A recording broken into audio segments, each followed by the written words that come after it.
Assalamualaikum warahmatullahi wabarakatuh.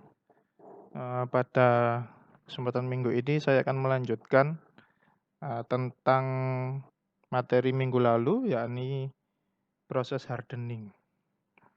Jadi secara garis besar, proses treatment itu dibagi menjadi 3. Jadi hardening itu pengerasan, kemudian softening itu pelunakan, sudah kita pelajari di beberapa minggu yang lalu. Kemudian ada conditioning, itu pengkondisian. Ini juga sudah kita pelajari di minggu lalu. Ya, di sini kita fokus di hardening. Jadi hardening seperti penjelasan di minggu lalu ada dibagi menjadi beberapa macam. Jadi ada direct hardening atau pengerasan secara langsung. Kemudian austenite and quench, jadi pemrosesan logam dipanaskan ke fase austenite, kemudian di quenching, pendinginan cepat. Kemudian ada nanti di pertemuan minggu depan terkait dengan selective austenite and quench. Jadi proses hardening atau pengerasan selektif. Jadi hanya di beberapa bagian tertentu saja, yang makanya dinamakan dengan selective hardening. Jadi tidak untuk secara keseluruhan material itu menjadi keras, jadi sampai ke inti, jadi hanya sampai di kedalaman tertentu proses pengerasannya. Jadi ini secara garis besar direct hardening, tahapan prosesnya adalah ada yang disebut dengan preheating atau pemanasan awal, yakni proses pemanasan material di suhu 550 sampai 650 derajat terlebih dahulu. Kemudian dilakukan holding atau penahanan beberapa waktu. Kemudian setelah penahanan beberapa waktu, lalu temperaturnya ditinggikan menjadi 900 sampai 1050 derajat Celcius, yang disebut dengan final heating. Jadi kalau kita gambarkan kurva kurva hubungan antara waktu dengan temperatur, maka hasilnya gini nanti. Jadi ini preheating, di hold, dipanaskan lagi, di hold, kemudian dilakukan quenching atau pendinginan cepat. Jadi setelah pemanasan kemudian dilakukan quench, pendinginan cepat oleh media pendingin, bisa oli, air, galian garam, kemudian penyemprotan dengan gas atau udara. Kemudian ya seperti penjelasan minggu lalu, karena hardening itu nantinya menghasilkan produk yang keras tapi ketas, maka perlu dilakukan yang namanya temper atau tempering. Di mana tempering ini yakni pemanasan kembali pada temperatur yang lebih rendah. Jadi kalau tadi pemanasan itu sampai suhu 900-1050 derajat Celcius, di tempering ini hanya dilakukan pemanasan antara 150 sampai 600 derajat Celcius, di mana bisa dilakukan sekali atau berulang. Ya, ini adalah siklus dari direct hardening atau pemanasan langsung.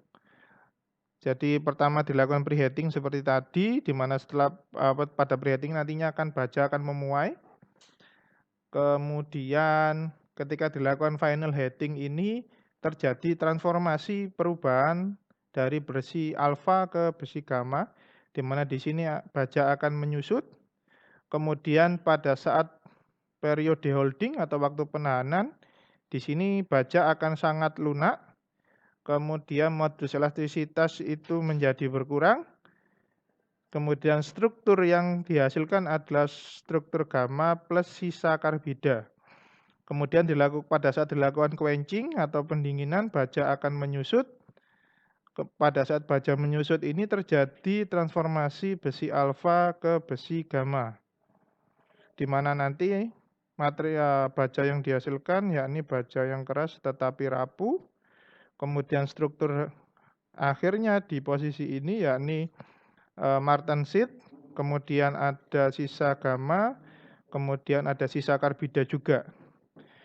Karena di sini bajanya keras tapi rapuh, dilakukan pemanasan ulang, tapi dengan suhu yang lebih rendah daripada ini tadi. Nah, di sini di contoh ini ada 2 kali temper. Jadi ada 2 kali tempering, yakni yang ketika ditemper pertama nanti dihasilkan baja yang keras dan mulai tangguh, di mana strukturnya adalah struktur martensit hasil dari tempering, kemudian ada sisa gamma juga, kemudian ada sisa karbida dan lainnya. Kemudian dilakukan pendinginan perlahan, lalu setelah dilakukan pendinginan perlahan ini dilakukan tempering yang kedua.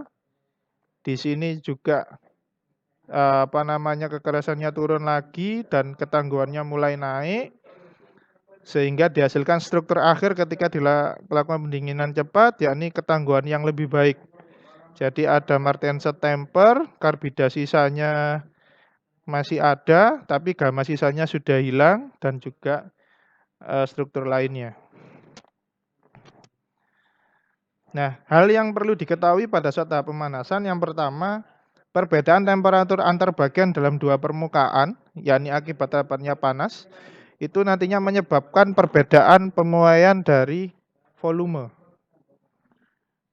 Jadi perbedaan volume ini dikarenakan tadi adanya temperatur yang berbeda antara bagian permukaan dan bagian dalam dari material.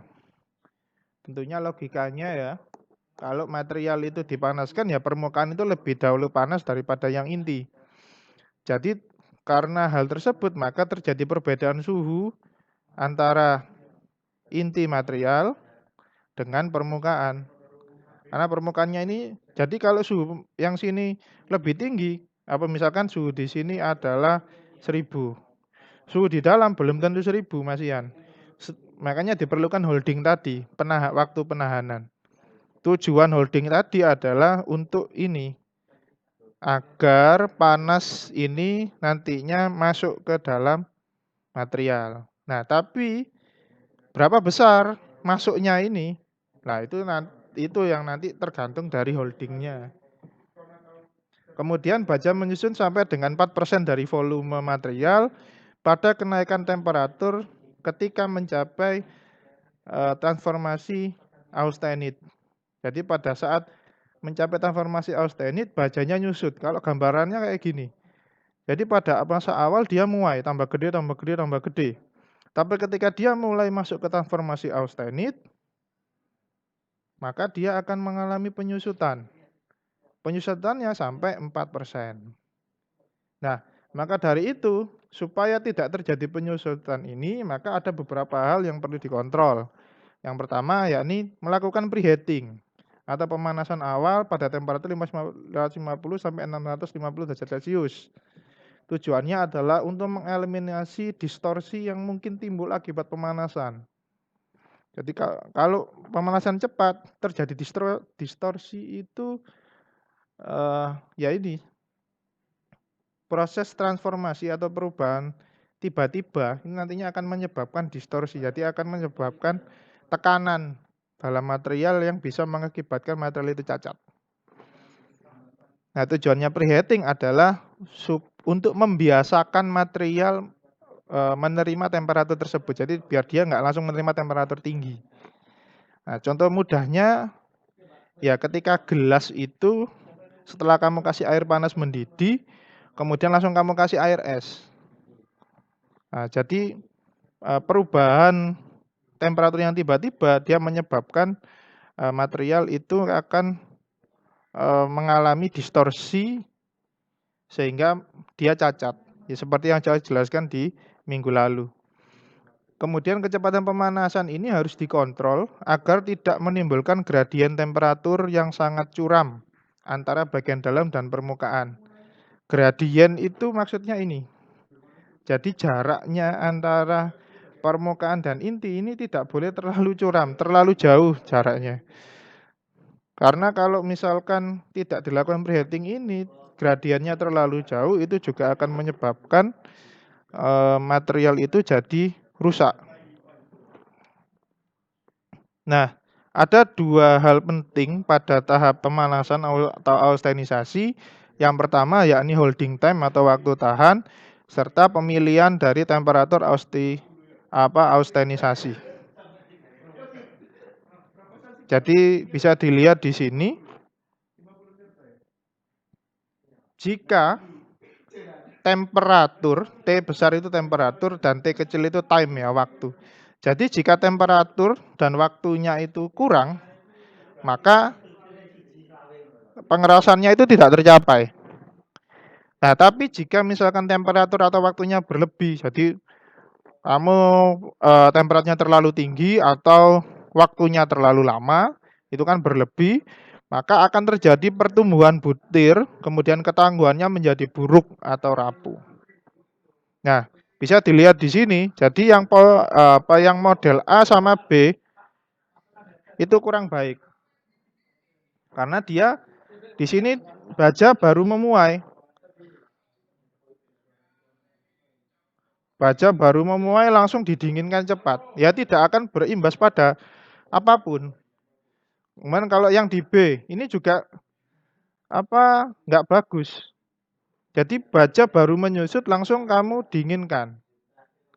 Nah, yang bagus adalah yang ini, waktu tahan yang benar, yang di D. Bahkan yang C ini malah tidak ada waktu tahan. A, B, C ini sama sekali tidak ada holding time. Sudah mencapai 850 langsung didinginkan. Nah, ini tidak akan mendapatkan, tidak tercapai pengerasan. Ya, di sini tidak ada holding time, tidak ada waktu penahanan pada temperatur ini.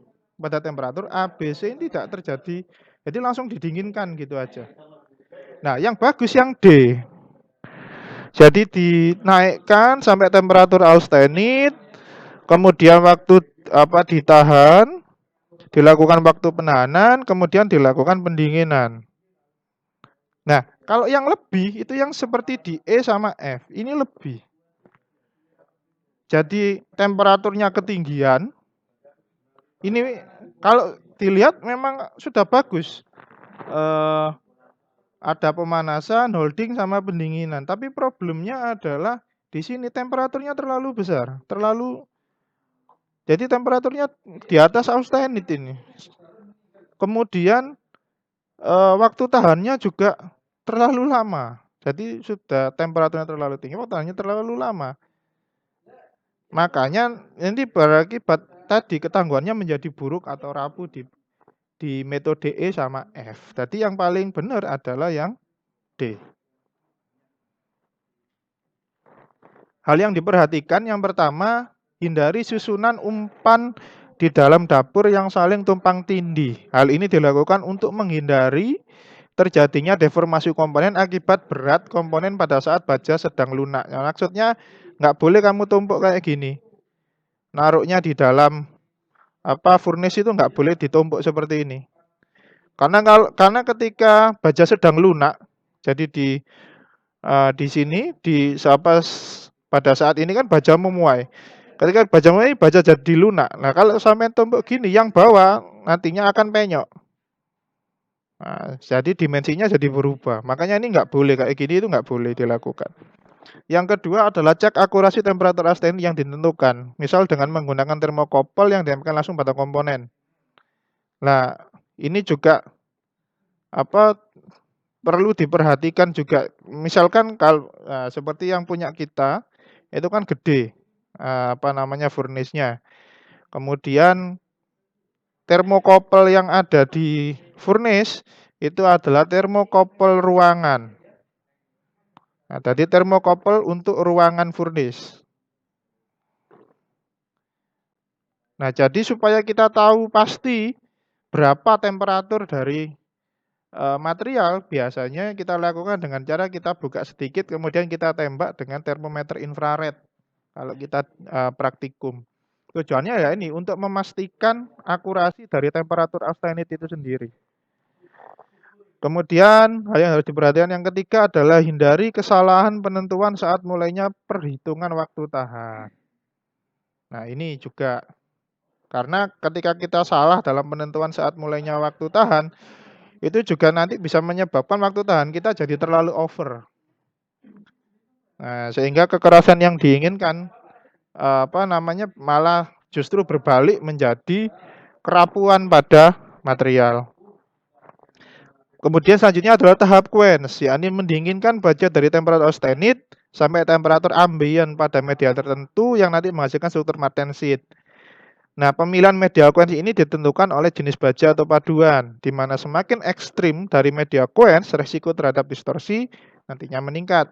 Perbedaan laju pendinginan antara permukaan dan bagian dalam nantinya menimbulkan profil kekerasan yang berbeda. Nah, tentunya masalah quench ini sudah saya bahas di pertemuan minggu lalu, terutama tentang kemampuan pendinginan atau H. Nah, itu sudah saya jelaskan. Jadi, untuk yang minggu kali ini saya tidak perlu jelaskan detail tentang media pendinginan atau media quench.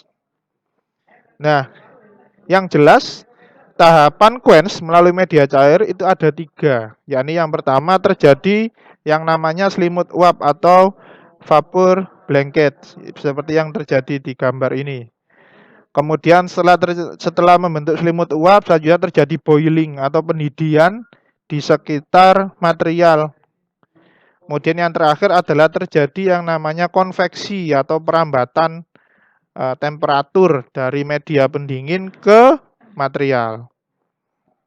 Jadi di selimut uap atau vapor blanket nantinya kecepatan pendinginan relatif lambat akibat seluruh permukaan nantinya ditutupi oleh uap pada tahapan vapor blanket ini, di mana temperatur transisi menuju mekanisme pendidihan itu tidak dipengaruhi oleh temperatur awal saat di quench.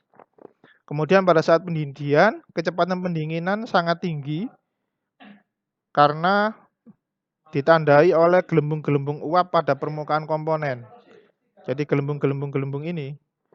Kemudian yang terakhir yakni konveksi, di mana kecepatan pendinginan kembali menjadi lambat pada saat konveksi. Kemudian kecepatan perpindahan panas pada kondisi ini itu sangat dipengaruhi oleh yang pertama viskositas cairan, jadi kekentalan dari cairan itu sendiri. Kemudian agitasi, jadi sirkulasi dari media pendinginan ini. Karena kayak seperti pertemuan lalu sudah saya jelaskan bahwasanya agitasi atau pengontrolan suhu pendinginan itu juga menyebabkan material itu menjadi lebih cepat terjadi pendinginan. Kemudian yang terakhir adalah temperatur dari cairan itu sendiri atau bed. Nah, berikut adalah kondisi komponen versus mekanisme quench. Jadi pada prakteknya gradien temperatur atau laju pendinginan pada permukaan komponen itu tidak selalu seragam. Hal ini disebabkan yang pertama karena kondisi internal dari material. Jadi pengaruhnya terhadap perpindahan panas keluar, pengaruhnya terhadap siklus konveksinya. Kemudian kondisi dari permukaan. Jadi permukaannya itu apakah berprofil atau flat. Jadi kalau berprofil seperti roda gigi ini, nah tentunya ini beda. Jadi ini adalah gradien-gradiennya. Jadi ada A, D, C, B. Nah ini adalah gradien suhunya. Bisa dilihat di sini yang inti itu 760, kemudian tambah merambat 645, terus sampai yang ini adalah 315 derajat. Jadi bisa jadi pada saat proses pendinginan ini yang dalam itu suhunya masih tinggi. Tapi yang luar dia sudah dingin duluan. Nah, itu bisa dibuktikan di ini. Maka itu tadi yang disebut dengan gradien atau laju pendinginan material. Jadi nantinya pendinginan ini itu merambat. Kalau misalkan kamu celup sebentar langsung kamu angkat, lah ini tidak terjadi. Makanya kemarin di kurva pendinginan kan ada MS, ada MF. Di mana MS material Martensit start dan MS Martensit final. Nah, waktu pendinginan itu nanti yang berpengaruh terhadap ini. Jadi di MS, kalau sudah melewati MS, itu sudah mulai terjadi perubahan bentuk menjadi Martensit. Tapi jika itu langsung kamu angkat, ya yang berubah jadi Martensit hanya di bagian yang sudah dingin, yang sudah mendapatkan temperatur MS itu tadi. Walaupun kita pakai termometer infrared, yang kita tembakkan hanya permukaan luarnya saja. Tapi kita kan permukaan dalamnya nggak tahu, makanya perlu didiamkan beberapa waktu. Walaupun secara kalau kita tembak dengan termometer infrared, permukaan luarnya sudah dingin, tapi belum tentu dalamnya juga sudah. Ini yang kedua, kondisi permukaan itu tadi ya, pengaruhnya terhadap perpindahan panas karena bentuknya profil atau tidak. Yang ketiga adalah potensial ekstraksi dari panas dari media quench. Jadi potensi ekstraksi panasnya, potensi pendinginan dari media quench itu sendiri. Yang terakhir adalah kondisi media yang teragitasi atau non-agitasi. Jadi maksudnya ya kondisi media itu apakah media itu hanya di bak penampungan, kemudian kamu kasih materi, jadi misalkan apakah dia hanya ditaruh di ember materialnya atau ada circulating modelnya yang tadi disebut agitasi. Jadi di sini nanti ada apa? Ada alat untuk anunya, kemudian ini nanti medianya akan balik lagi. Ini yang disebut dengan agitasi. Jadi nanti airnya akan sirkulasi terus. Jadi air yang sudah panas ini dia akan masuk lagi, didinginkan, kembali lagi ke bak penampungan. Nah, yang teragitasi dengan yang tidak teragitasi seperti ini ya tentu lebih baik yang teragitasi karena suhu dari media benar-benar dikontrol. Tapi kalau yang ini enggak, metodenya adalah bisa 1-2 kali pakai, buang, ganti lagi yang baru. Makanya dari kemarin nilai H-nya itu bergantung dari material ini dari media quench ini apakah teragitasi atau tidak. Jadi intinya komponen geometris serta kondisi media quench itu dapat mempengaruhi hasil akhir dari kekerasan pada permukaan material. Nah, kemudian mikrostruktur baja sesudah quench, jadi nantinya akan terbentuk martensit, di mana hanya dipengaruhi oleh kehadiran karbon di dalam fase austenit. Jadi kalau misalkan karbon yang ada di fase austenit itu sedikit, maka karbon ini nantinya tidak bisa berubah menjadi martensit. Kemudian sejumlah karbida itu diperlukan untuk mencegah pertumbuhan butir pada waktu baja dilakukan austenit. Jadi karbida-karbida seperti ini yang kuning-kuning. Ini itu juga diperlukan untuk mencegah pertumbuhan butir menjadi bulat. Karena kalau bulat itu kan jadinya nanti perlit. Nah, karbida ini hubungannya dengan ini nilai kandungan karbon dari material itu sendiri. Kemudian juga nantinya terdapat sisa austenit yang tidak bertransformasi pada kondisi setelah quenching. Jadi ada sisa-sisa austenit yang dia tidak berubah. Hanya tadi ada sisa di penjelasan tadi sebelumnya masih ada sisa austenit ketika dilakukan quenching. Nah, kemudian untuk sisa austenit ini dia kan terjadi akibat kandungan karbon yang tinggi, kemudian hadirnya elemen pestabil austenit pada baja paduan. Cara untuk penghilangan austenit itu bisa dilakukan dengan tempering, jadi bisa bainit, nantinya dihasilkan struktur bainit, karbida, dan martensit, atau dengan sub-zero treatment, di mana hasilnya nanti 100% martensit. Apa itu sub-zero treatment? Sudah saya jelaskan di minggu yang lalu bagaimana proses sub-zero treatment itu terjadi. Jadi pengkondisian pendinginan atau quenching di bawah 0 derajat. Itu disebut dengan sub-zero treatment. Kemudian baja setelah dilakukan quenching, maka ada beberapa hasil. Yang pertama terdapat tegangan sisa akibat quenching itu sendiri. Kemudian rapuh dan mudah patah, dimensinya nggak stabil, dan tidak siap digunakan. Makanya membutuhkan yang namanya perlakuan temper, seperti yang saya jelaskan juga di minggu lalu. Jadi bisa dilihat di sini, di diagram ini, bahwasanya adanya sisa austenit itu menyebabkan karbon di atas 0,8%, itu kekerasannya nanti akan menurun dikarenakan sisa austenit ini. Nah, cara menghilangkannya ya ini, ada 2 metode dan harus dilakukan. Karena kalau enggak kekerasannya enggak tercapai. Kemudian material jadi keras tapi rapuh. Nah, karena tadi baja itu membutuhkan tempering, maka di sini saya jelaskan apa itu proses tempering. Jadi tujuan dari proses tempering ini yang pertama dia mengurangi stres yang timbul selama quenching atau mengurangi tegangan yang timbul selama quenching. Yang kedua adalah menambahkan sifat terpenting bagi benda yang sudah dikeraskan, yakni keuletan strukturnya. Karena penyebab dari dia itu runtuh ya. Jadi penyebab dia itu getas adalah keuletannya yang berkurang. Untuk itu dilakukan proses tempering. Kemudian yang ketiga adalah untuk menurunkan kekerasan pada baja atau logam paduan biasa. Tetapi berguna untuk menaikkan kekerasan pada baja jenis hot work steel dan HSS ini. Baja HSS ini adalah baja potong ya, baja untuk alat potong. Contohnya seperti pakannya bubut itu adalah HSS. Di HSS dia nggak butuh keuletan tinggi, yang dia butuh kekerasannya tinggi. Makanya pahat HSS itu sangat rapuh. Dia jatuh langsung patah. Ciri-cirinya rapuh itu dia nggak bisa menerima beban tiba-tiba. Kemudian metode tempering ini caranya yakni dilakukan pemanasan ulang atau tempering itu setelah quench hardening. Jadi setelah dilakukan quenching dari hardening, yakni suhu pada baja kurang lebih 40 derajat setelah proses quenching.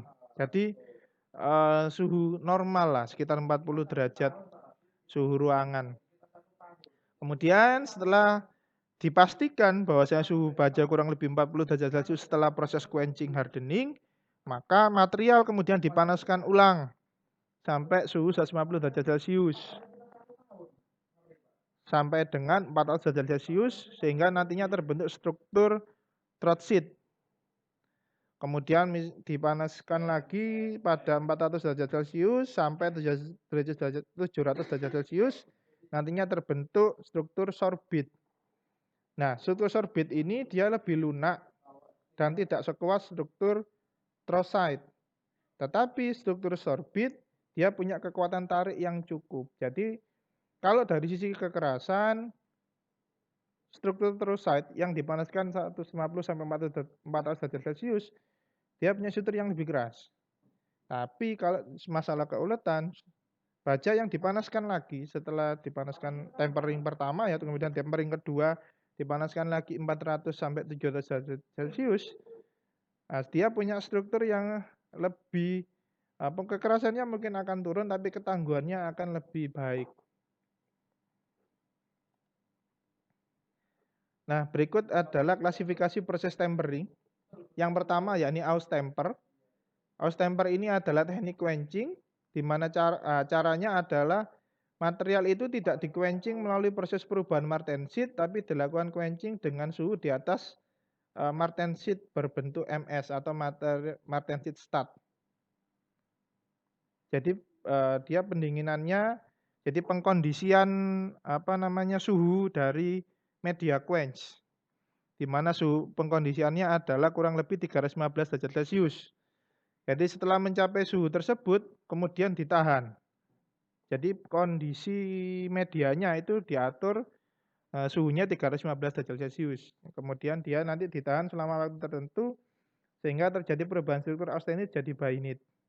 Nah, struktur bainit ini nantinya cukup tangguh tanpa tempering dan terjadinya keretakan dapat diminimalis. Ini yang disebut dengan austemper. Jadi di austemper ini tidak dilakukan pemanasan ulang, tapi pengkondisian dari media quenching. Itu yang metode austemper.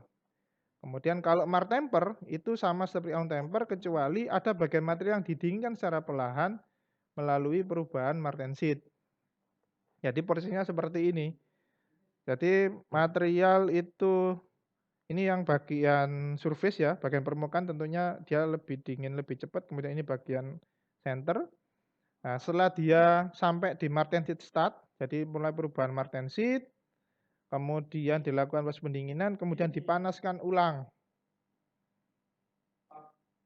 Nah, ini yang nantinya menghasilkan martensit temper. Nah, struktur material yang dihasilkan dalam proses ini yakni struktur material martensit seperti struktur material hasil quenching cepat. Keuntungan martemper dibanding quenching cepat yakni kecilnya distorsi dan keratakan yang terjadi karena di sini dia dilakukan pemanasan ulang.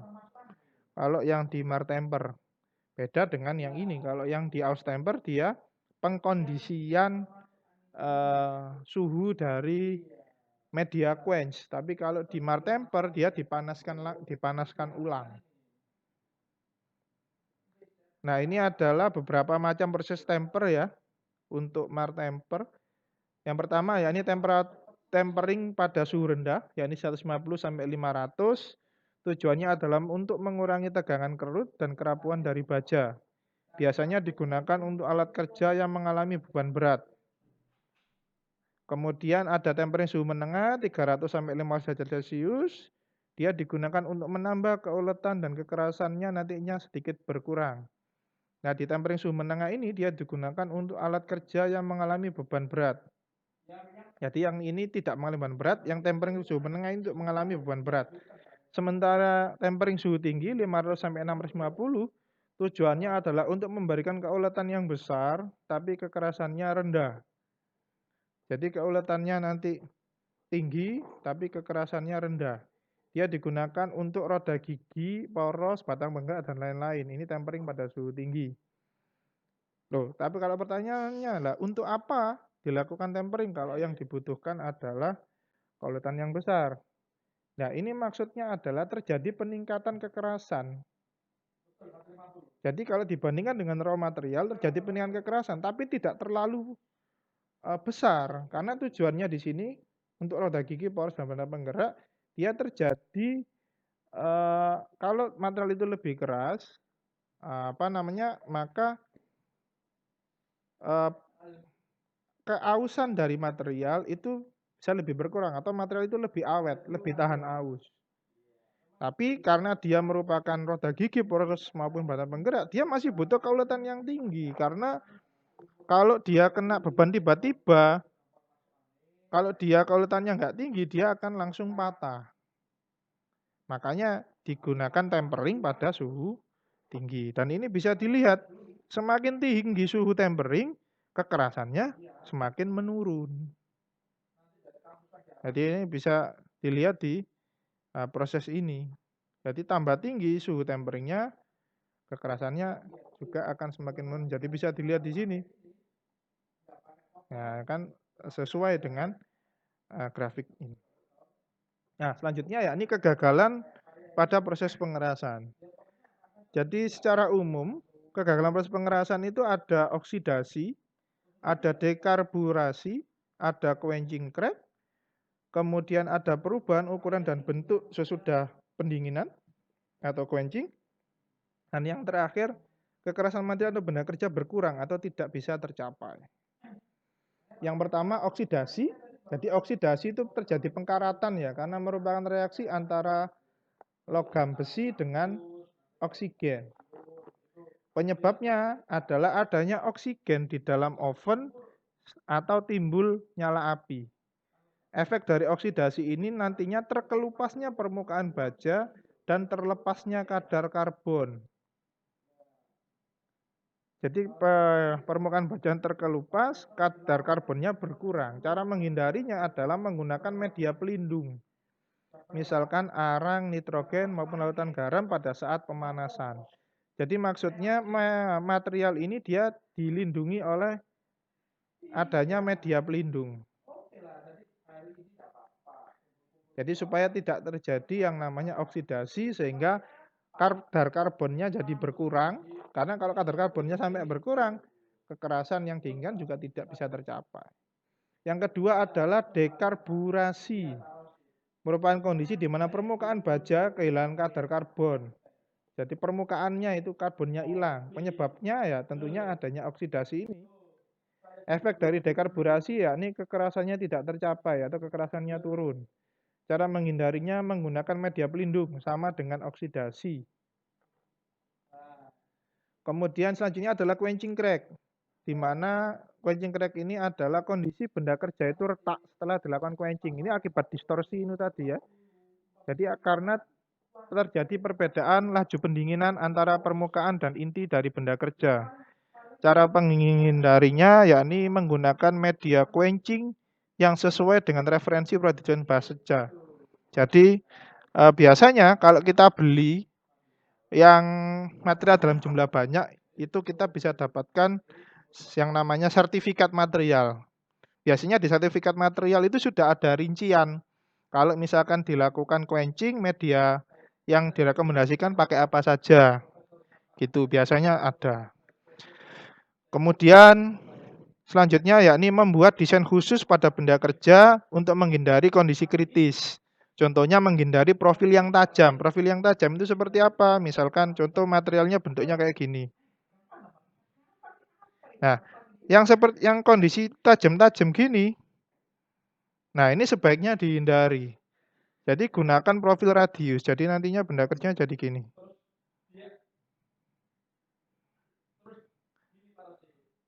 Nah, profil radius seperti ini tentunya meminimalisir terjadinya quenching crack. Selanjutnya yakni perubahan bentuk dan ukuran. Di mana kegagalan perubahan bentuk dan ukuran ini adalah kondisi benda kerja dia mengalami deformasi bentuk dan ukuran dari kondisi sebelumnya. Jadi dimensinya berubah. Penyebabnya terjadi perubahan volume pada waktu pembentukan struktur martensit. Jadi pada saat perubahan martensit itu terjadi penyusutan. Cara menghindarinya, metode quenching-nya harus benar. Kemudian pembuatan urutan proses permesinan yang benar. Misalkan ukuran ISO tidak dibuat sebelum proses pengerasan.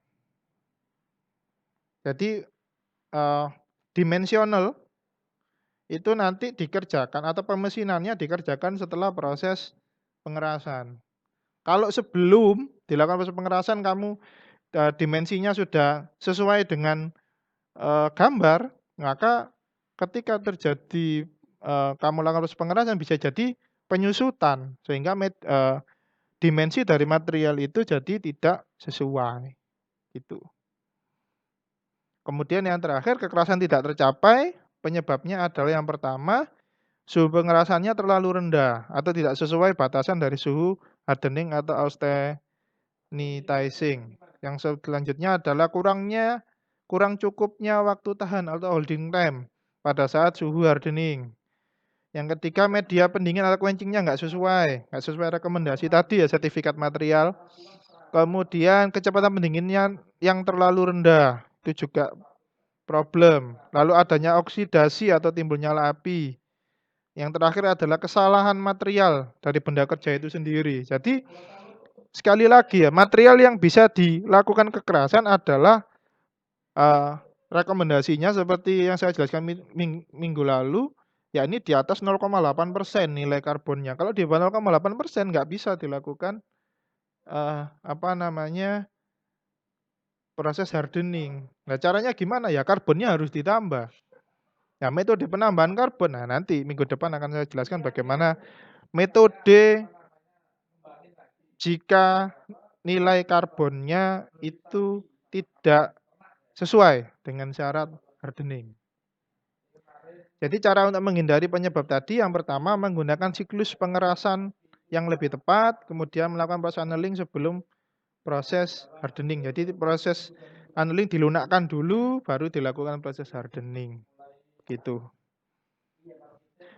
Selanjutnya hal penting dalam teknik pengerasan yang pertama yakni pemanasan awal atau preheating. Jadi dilakukan secara bertahap dan berlangsung secara perlahan. Jadi ketika melakukan hardening harus dilakukan preheating, pemanasan awal dulu baru pemanasan final. Yang kedua, suhu pengerasan atau stabilizing temperature. Jadi pemilihan suhu ini berdasarkan referensi produsen baja pada tabel yang ada.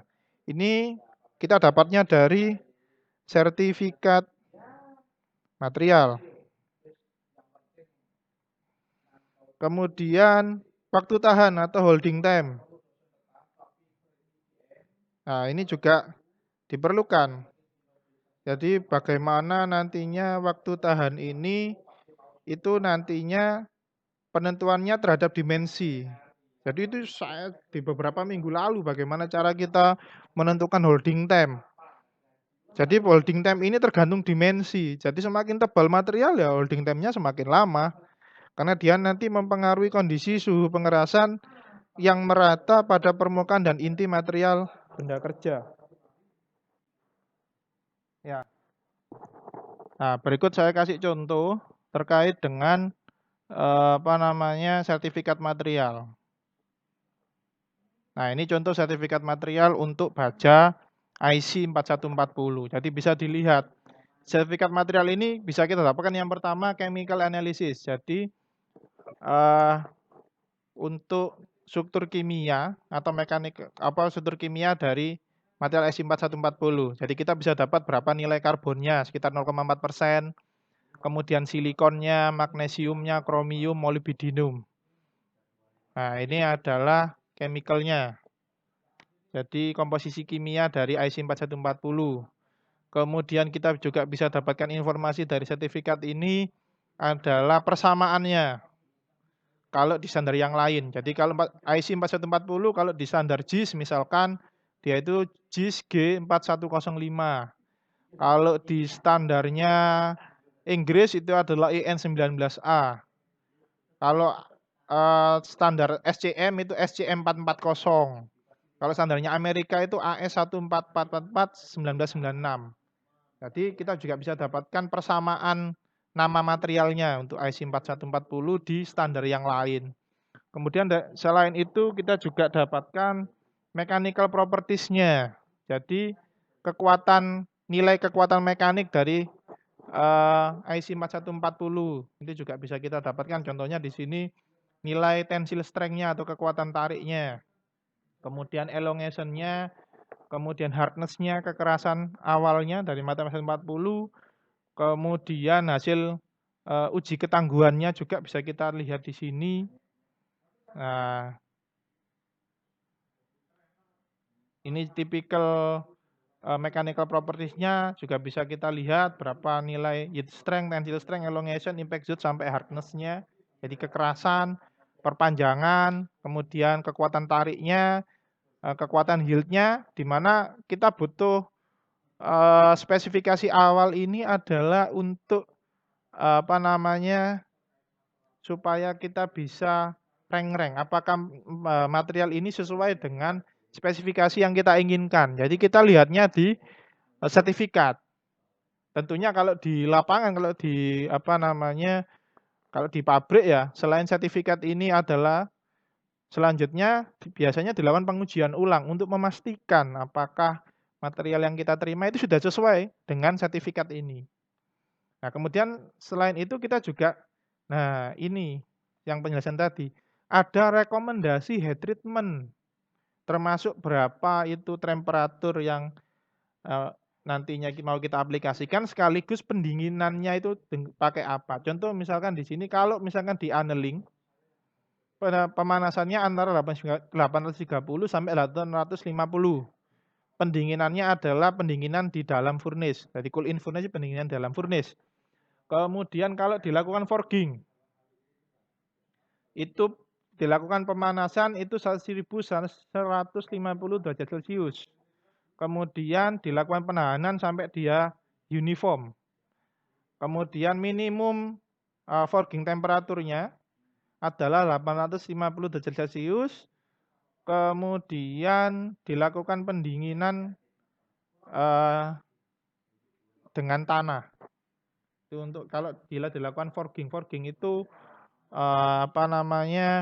dilakukan pemaluan atau dipande lah. Nah, itu. Jadi kalau mau mande ya dipanaskan sampai suhu ini. Jadi ada rekomendasinya. Kemudian kalau normalizing, ya pemanasannya 870 sampai 900, pendinginannya dilakukan di dalam furnace juga. Nah, kalau hardening, nah ini juga ada rekomendasi hardeningnya. 830 sampai 880 derajat Celcius hardeningnya. Pendinginannya dilakukan di oli atau polimer. Jadi rekomendasinya kalau 4140 pendinginannya adalah dengan oli, dengan minyak. Atau juga dengan polimer. Kalau tempering itu direkomendasikan pemanasan 450 sampai 700 derajat Celcius dan pendinginannya adalah dengan udara bebas. Nah, kalau tempering dengan range yang lebih rendah 200 sampai 420 derajat Celcius, maka dihasilkan breathless temper, ini berarti kekerasan tempernya itu agak lebih tinggi nantinya daripada yang direkomendasikan ini. Jadi bisa juga temperatur 200 sampai 420 derajat Celcius. Jadi ini adalah contoh dari isi dari sertifikat material atau di sini dikatakan product technical statement. Atau kalau istilahnya di sini sertifikat material istilahnya di Indonesia. Jadi ada banyak hal yang bisa kita dapatkan di sini termasuk misalkan ini typical application. Jadi mesin 40 ini dipakai untuk apa? Misalkan ya di sini Excel jadi poros atau as. Excel itu as ya. Kemudian ada bisa juga dipakai conveyor parts. Jadi bagian-bagian dari conveyor, kemudian ada crowbar, bisa juga pakai gear. Kemudian logging parts bisa juga digunakan untuk spindle, shaft itu poros, sprocket juga bisa digunakan, pinion dan lain sebagainya. Jadi banyak hal yang bisa kita dapatkan di sertifikat material. Selanjutnya yakni media pelindung selama proses pemanasan ini juga berpengaruh karena diperlukan untuk mencegah timbulnya api dan terjadinya oksidasi dalam proses pemanasan. Kemudian yang terakhir adalah metode pendinginan atau quenching yang tepat. Ini juga dilakukan untuk penggunaan media pendingin yang sesuai dan cara atau gerakan pendinginan yang benar itu juga menjadi faktor tercapainya hasil kerasan. Oke, demikian yang bisa saya sampaikan pada pertemuan minggu ini. Kemudian apabila masih ada pertanyaan atau jika ada tugas dan kalian nggak ngerti maksud dari tugas itu, bagaimana mengerjakannya, silahkan ditulis di classroom atau bisa juga disampaikan langsung kepada saya dengan media yang lain. Demikian yang bisa saya sampaikan pada perkuliahan minggu ini. Kurang lebihnya saya mohon maaf. Saya akhiri pertemuan hari ini. Wassalamualaikum warahmatullahi wabarakatuh.